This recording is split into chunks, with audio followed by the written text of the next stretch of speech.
condition de pouvoir. Matière haut de gamme, le lin est principalement produit en France et c'est une fierté méconnue, voici pourquoi.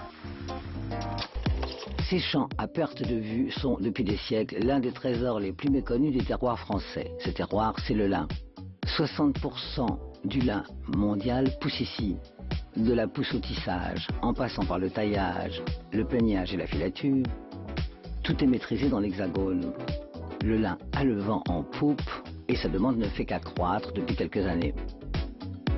Si la France en est une des championnes du monde, ce n'est pas étonnant puisque le lin se cultive massivement dans le nord-ouest de la France depuis le 8e siècle, et ce, grâce à un certain Charlemagne. Le lin était d'ailleurs la fibre la plus utilisée en France du 9e au 18e siècle. Puis ça a été détrôné par le coton, mais voilà, en 2023, le consommateur qui veut plus de naturel, moins de déchets. La demande de lin augmente. Entre Béthune, Laon et Paris, voyons de plus près ce qu'il en est. La France est non seulement numéro 1 mondial de la production de fibres de lin, puisque France, Belgique et Pays-Bas, donc de Caen à Amsterdam, réalisent 3/4 de la production mondiale de fibres de lin, mais on a aussi toutes les étapes, donc de la culture jusqu'à la transformation, le teillage qui permet d'extraire la fibre, le peignage, la filature au sec et au mouillé, mais aussi le tissage, le tricotage. La France est fer de lance de la réindustrialisation de la filature de lin, puisque depuis 3 ans, 3 filatures se sont montées en France, en Alsace, dans le nord de la France et en Normandie, et il y a encore 2 autres projets en préparation. C'est dans les Hauts-de-France, très exactement à Laon, que nous allons pouvoir voir comment on obtient le lin, c'est-à-dire la séparation de la paille pour arriver à la fibre.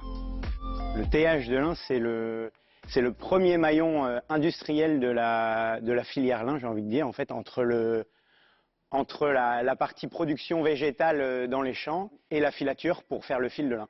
Donc le lin qui arrive ici, une chose qui est importante à savoir, c'est que on est leader au monde dans la production de lin pour, j'ai envie de dire, pour 3 raisons principales qui sont le savoir-faire, le terroir et notre climat.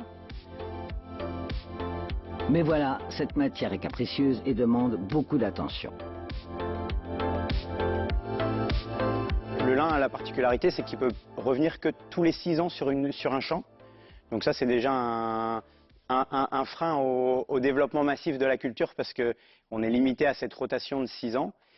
Et le lin, il faut le limiter aussi au bon terroir, donc au bon type de sol, avec des terres profondes, avec une bonne ressource en eau pour justement permettre un bon développement de la plante. Le lin pousse en 100 jours, donc c'est très court pour une plante qui pousse dans notre région.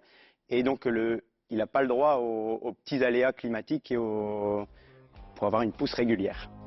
Cela est récolté chez des agriculteurs et arrive ici sous forme de grosses meules.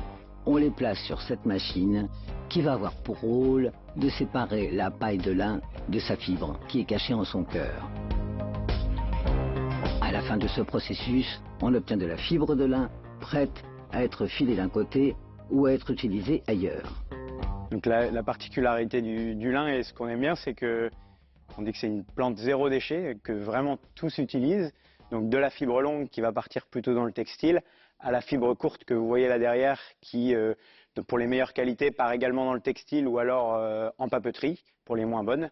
Mais également des copeaux de bois, enfin des copeaux qu'on appelle les anas, qui sont des petits copeaux de bois qui servent pour la litière pour les animaux ou pour faire des panneaux agglomérés. Direction Béthune pour voir comment cette fibre de lin se transforme en fil dans une entreprise qui opère depuis 1778 ici. Après une interruption, elle a pu réouvrir en 2022 pour répondre à la demande. Ma matière première, celle que je vais sélectionner, ça va être le lin taillé qui sort de chez le tailleur. Par contre, je vais lui demander de me préparer un ruban. Donc en réalité à Béthune, ma matière entrante, c'est un ruban peigné avec des fibres qui sont déjà parallélisées. À partir de là, tout est une question de mélange. L'élément qui va faire la force et la qualité, et ça, c'est un élément primordial, c'est de mélanger. Parce qu'effectivement, on ne va pas trouver un lin qui va avoir tous les sacrements, qui va regrouper toutes les qualités. On va avoir un lin qui va être plutôt résistant, un lin qui va apporter de la souplesse, un autre qui va apporter de l'homogénéité de couleur. Et donc, un des éléments qualitatifs dans le savoir-faire, c'est vraiment d'opérer un assemblage, des mélanges, comme la méthode champenoise. Alors, on va mélanger des lins de différentes origines, c'est-à-dire de différents champs, et on va composer une recette pour qu'à la fin, on puisse atteindre l'objectif qualitatif souhaité par nos clients. Il va y avoir 24 lots, et ça c'est unique au monde, il n'y a aucune filature de lin au monde qui ait une telle diversité de choix et de mélanges. Vraiment, c'est ce qui fait l'un des points forts en termes de qualité dans notre production. Après le premier mélange, il faut continuer encore et encore. Alors, ce ruban-là, il est un peu gros pour faire un fil, tel quel, et il nécessite d'être mélangé. Vous imaginez bien que 24 lots issus de champs différents, il va falloir de nombreuses étapes de mélange, de brassage pour s'assurer qu'à la fin, eh bien, on ait quelque chose de très homogène. Eh bien, en préparation, tout l'objectif de la première étape, ça va être à la fois de mélanger, remélanger, étirer, affiner, de sorte à ce qu'on se rapproche de la finesse attendue pour faire un fil. À partir de là, le lin va se présenter sous forme d'une mèche très fine, puisqu'on est passé de 35 grammes au mètre à 0,5 grammes par mètre. On n'est pas encore un fil, mais on est déjà bien plus fin que le ruban initial. Il va falloir opérer une opération qu'on appelle le lessivage, le dégommage, qui va permettre d'éliminer les cols naturels, donc en milieu aqueux, et nous récupérons la matière complètement mouillée, c'est-à-dire que les bobines qui nous reviennent sont gorgées de 4 fois le poids de la matière en eau, et on va ensuite les mettre sur ce qu'on appelle le continu à filer, c'est-à-dire la machine qui va, à proprement parler, créer le fil. La fibre de lin a été blanchie avec de l'eau oxygénée avant d'être filée. Mais le lin, c'est une fibre qui n'est pas élastique. Donc quand on tire dessus, parfois, elle casse. Et il n'y a qu'un seul moyen de rattacher, c'est manuellement. C'est un geste assez compliqué, qui met plusieurs mois à acquérir. Récupérer la mèche et la repasser dans la machine au bon endroit, de la bonne manière, c'est vraiment un geste hyper technique.